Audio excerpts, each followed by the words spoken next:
एक प्रकार की ऊर्जा है जिसे हम अपनी आंखों द्वारा ग्रहण करते हैं।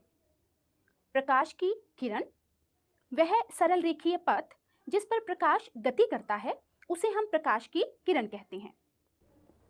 प्रकाश पुंज प्रकाश की किरणों का वह समूह जो एक दूसरे के समानांतर हो प्रकाश पुंज कहलाता है।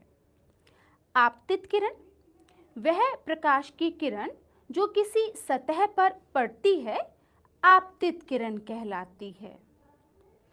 किसी चमकदार पृष्ठ पर पड़ने के बाद आपतित किरण उसी माध्यम में मुड़ जाती है और इसे हम प्रकाश का परावर्तन कहते हैं। आपतित किरण चमकदार पृष्ठ से परावर्तन के बाद मुड़ जाती है और यह दूसरी किरण अब परावर्तित किरण कहलाती है। आइए बच्चों, अब हम अपने अध्याय को शुरू करते हैं। सबसे पहले हम प्रकाश के परावर्तन के बारे में जानते हैं।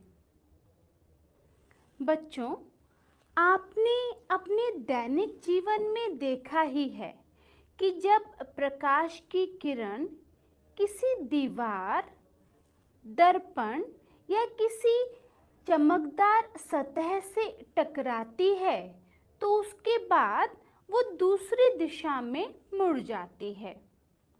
हमने पढ़ा है कि जब एक प्रकाश की किरण किसी पॉलिश की गई सतह से जैसे कि दर्पण के ऊपर पड़ती है तो वह सतह अपने ऊपर पड़ने वाली किरणों को वापस उसी माध्यम में मोड़ देते हैं।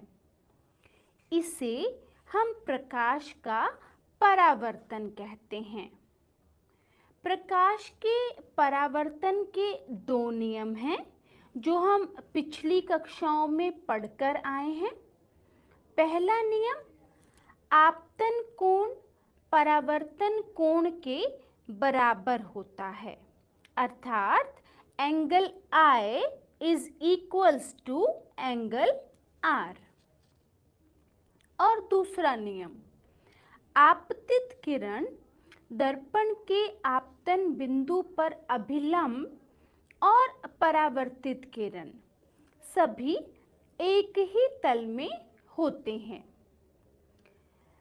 परावर्तन के यह नियम गोलीय पृष्ठों सहित सभी प्रकार के परावर्तक पृष्ठों के लिए लागू होते हैं।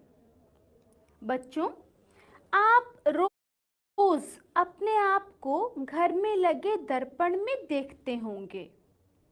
यह दर्पण समतल दर्पण होता है जिसमें हमारा प्रतिबिंब सदैव सीधा, हमारे आकार के बराबर और आभासी दिखाई देता है।